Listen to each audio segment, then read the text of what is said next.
On May 21st, 2025, social media exploded with shocking news from Ivory Coast. There were videos of crowds flooding the streets, the government buildings were in flames, and there were whispers of a military coup shaking the nation. The videos spread like wildfire, showing people cheering for change. It was like a big move to kick out the government. But then, there was silence. The world's biggest news outlets, CNN, BBC, Al Jazeera, ignored the news completely.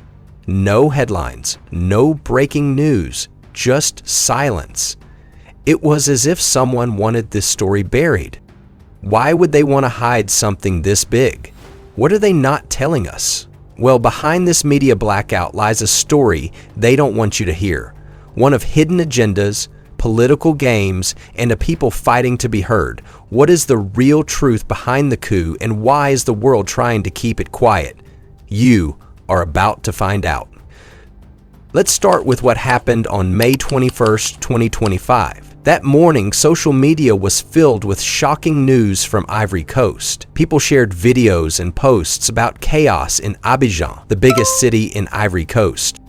The videos showed the country's citizens in the streets, holding placards and chanting against the government. Soldiers and military trucks filled the streets. Some government buildings were set on fire, and there were talks of the internet being cut off in cities like Abidjan, Yamoussoukro, and San Pedro.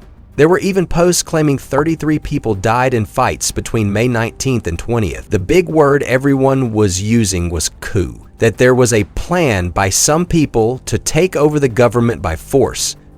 But the weird part was that none of the major news networks said anything about it. No CNN breaking news, no BBC reports, no Al Jazeera coverage, nothing. Usually when something big happens in Africa, the media jumps all over it, showing pictures of chaos and talking about instability. So why were they silent this time? The answer is simple. It is because this story does not fit what the big powers want you to believe about Africa. The post on social media did not just talk about the trouble brewing in Ivory Coast. They showed people excited, cheering for soldiers and hoping for a new start. They were not scared of a coup, they were happy about it. That is not the story the world is used to hearing about Africa. Now, let's be real, we don't know for sure if there was a coup. No big news outlet has confirmed these stories, and the government has not said much either. But even if it is just rumors, the fact that so many people believed it and shared it shows something wrong is going on in Ivory Coast. The people are angry, and they are ready for change. But what is causing all this anger? We need to look at what has been going on in the country for a long time. The citizens of Ivory Coast did not just wake up one day and decide to start a revolution. Some big problems have been building up for years, and the citizens have had enough. One of the issues is that the citizens are tired of the country's president, Alassane Ouattara. He has been in charge since 2010. Although he was only supposed to stay for 2 terms, which is what the rules were supposed to be, he found a way to stay longer by using a tricky rule in the law. He ran for another term, even though a large number of the citizens didn't want him to. But he found a way to win by stopping other people from running against him. One big opposition leader was blocked from running because of an old law from the 1960s that nobody had used before. When people tried to protest, the police showed up with tear gas and arrested them. As if that was not enough, the president made his brother the defense minister, which made it feel like the government was a family business, not a democracy. Now, the people are fed up and are happy to get rid of him using any means, even if it involves being under a military rule. Apart from the case of the president, the citizens are also worried that the Western influences have been getting too involved with the affairs of the country. This country grows about 40% of all the cocoa in the world. This is the stuff that goes into chocolate bars, hot cocoa, and desserts. It is a big deal. But the farmers who grow this cocoa, they are barely making enough money to buy food or send their kids to school. Big companies in places like Switzerland and Belgium take the cocoa, turn it into chocolate, and make billions of dollars. Ivory Coast does all the hard work, but other countries get all the money. This problem has been going on for a long time, but in 2025, it has become a really sensitive issue. The government has been called out for working too closely with these foreign companies. When farmers try to protest about getting paid so little, the police show up and stop them. Meanwhile, Ivorians are watching countries like Burkina Faso, which is now processing its own gold and keeping the money for its people, Mali and Niger are doing the same with their resources, so Ivorians are asking, why can't we do that with our cocoa? Why can't we build factories here to make chocolate, create jobs, and keep the money in our country? The coup rumors, whether they are true or not, are a sign of this anger. People want a government that cares about them, not foreign companies. And now, adding fuel to the fire, rumors are spreading that instead of focusing on economic independence, Ivory Coast's government is making secret deals with the United States. The deal is about building American drone bases in the northern part of the country, close to Burkina Faso and Mali.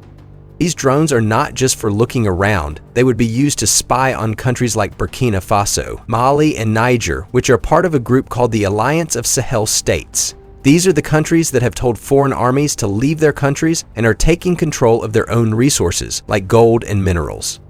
To a lot of Ivorians, this deal feels like their country is helping the Western powers keep an eye on their neighbors, who are fighting for African freedom. It is just as if they are betraying their black brothers, and the citizens are not happy about that. But the most painful thing is what happened recently.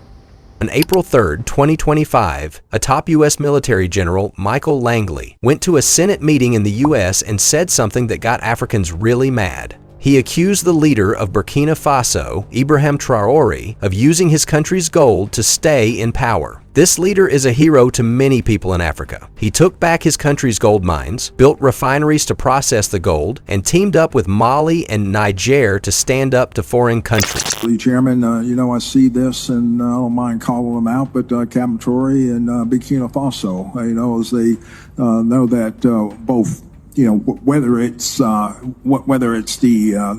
gold reserves, that is all those proceeds are just in exchange to protect the junta regime. There's a number of examples across. Even in When the U.S. general said this, it felt like an attack on all Africans who want to control their own resources. People started protesting in cities across Africa, from Lagos to Nairobi. Even Africans living far away, like in London, Paris, and New York, got angry and posted about it online. Then, just a few weeks later, on April 24th and 25th, that same U.S. general visited Ivory Coast and met with the president. They said they were talking about security, but a lot of people think they were finalizing the drone deal. To Ivorians, this was like a slap in the face. Their president was hanging out with someone who insulted their African neighbors, and it looked like he was choosing the U.S. over his own people. It has made them angry, and they want him out of power immediately. But is it through a coup? The people seem desperate. However, this is not the first time Ivory Coast has dealt with talks about a coup. In December 2007, when the country was split in two after a war from 2002 to 2003, the northern part was controlled by rebels, and the southern part was run by the government. About 11,000 soldiers from France and the UN kept the peace along the border that split the country. On December 18, 2007, the army said they found out about a plan to kill the president and some top military leaders. They said it was supposed to happen between December 12th and 17th, led by someone working with a political party they wouldn't name. They claimed they had proof, but they did not share much about it. Some people thought it was a real plan, but others, like foreign officials, said it was just a trick to scare people and give the government an excuse to go after its enemies. Back then, Ivory Coast was trying to resolve the security issues with a peace plan, but it was not going well. The president and his prime minister kept arguing about who was in charge, plans to hold elections kept getting delayed. The coup rumors made things worse, giving the government a reason to crack down on anyone who didn't agree with them. In truth, a few months earlier, in August 2007, a former army general who had been fired said on French radio that he was coming back to the country to take down the government. It was obvious there was a kind of coup developing, but the government leaked it to scare the people and then deny it when they had achieved their aim. Now, in 2025, it feels like the same thing is happening again. The coup rumors are uncertain. There is no clear proof, and the government might use them to get tougher on people who don't like them. But there is a big difference this time. In 2007, the coup rumors were about keeping people scared and divided. In 2025, they are about giving people hope and bringing them together. Ivorians are looking at countries like Mali, Burkina Faso, and Niger, where leaders are saying no to foreign control and taking back their resources. They're thinking, if they can do it, we can do it too. So, why are we not hearing about this on the news? Why are the big media channels acting like nothing is happening? It is because what is going on in Ivory Coast scares the powerful Western countries like France and the United States. Ivory Coast has been a close friend to France for a long time. The Ivorian president is close to the French president. French companies also make a lot of money from Ivory Coast cocoa, and France still has soldiers stationed in the country. The US sees Ivory Coast as a way to keep control in Africa, especially since countries like Mali, Burkina Faso, and Niger are saying no to Western countries and doing things their own way.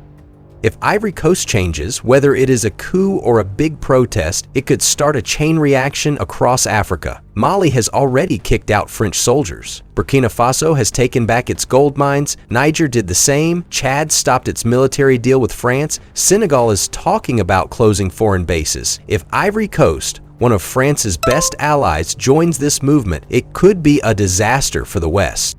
Other countries, like Ghana or Togo, might start saying no to foreign deals too. Soon, all of Africa could be doing things their own way, making their own chocolate, processing their own gold, and using their own oil to build their countries. That is why the news is so quiet. They don't want the world to know that Africa is standing up. They don't want the world to see that Africans are tired of being used. Every story they ignore is a way to keep things the way they are, with the West in control and Africa doing the hard work. The real coup is not about soldiers or guns, it is about how people are thinking. Young Ivorians are done believing they have to give their cocoa to foreign companies. They are done thinking their leaders need permission from other countries to run their country. They are done accepting that someone else gets to decide their future. This change in thinking is spreading all over Africa, and it is powerful. This is not just about Ivory Coast. It is about a whole continent realizing its power. Ivorians are looking at Mali, Burkina Faso, and Niger and saying, they're doing it, so why can't we? They are dreaming of a day when their cocoa is turned into chocolate in Abidjan, not Europe. They want a day when their country's money stays in their country, helping their people instead of making foreign companies rich. So what is going to happen next in Ivory Coast? If the coup rumors are true, we might see soldiers take over the government. There could be a new leader, or there could even be fighting if things get out of control. If the rumors are not true, the government might use them as an excuse to get tougher. They could arrest more people, stop more protests, and try to control everything even more. Either way, the citizens of Ivory Coast are already tired of the government and want a change. People have seen what is possible in other countries. They know their country can be different. However, the rest of the world will have a big say in what happens next. France and the US will not want to lose Ivory Coast because it is important to them. But will they send more soldiers or drones to keep things the way they are? Or will they see that people are ready for change and step back? That remains to be seen. The African Union, which is a group for all African countries, will also have to decide what to do. Will they support the people who are clamoring for change, or will they just say coups are bad without looking at why the citizens want it? What is happening in Ivory Coast is not just about one country. It is a part of a bigger movement across Africa. For too long, African countries have been used by others. Their resources like cocoa, gold, oil, and minerals have been taken away, turned into products, and sold for huge profits, while Africans get almost nothing. But all that is changing. Countries like Mali, Burkina Faso, and Niger are showing the way. They have said no to foreign armies and taken back their resources. They are building factories to process their own gold and minerals. They are making deals with each other, not with countries that want to control them. However, this movement is not just in West Africa, it is spreading everywhere. In East Africa, countries like Kenya and Uganda are starting to talk about controlling their own resources. In Southern Africa, places like South Africa and Zimbabwe are looking at how they can keep their gold and minerals for themselves. Even Africans living outside the continent, in places like London, Paris, Atlanta, and Toronto, are joining in. They are sharing stories, posting online, and pushing for change. The events in Ivory Coast, whether they are true or not, are a sign of this bigger change. Every time someone posts a video, joins a protest, or talks about what is happening, they are adding to this movement. It is like a fire that is growing bigger and bigger, and nobody can put it out. Whether there was a coup in Ivory Coast or not, this is about a people saying we are done being used. It is about a continent waking up and demanding its place in the world. It is about Africans saying our cocoa, our gold, our oil, our future, it belongs to us. What do you think? Was there really a coup? Or is this just the beginning of something bigger? Drop your thoughts in the comments section below. And don't forget to share this before it disappears. If you enjoyed this video, hit the like button, subscribe, and turn on the bell so you don't miss our next video. Stay aware, stay awake. This is only the beginning.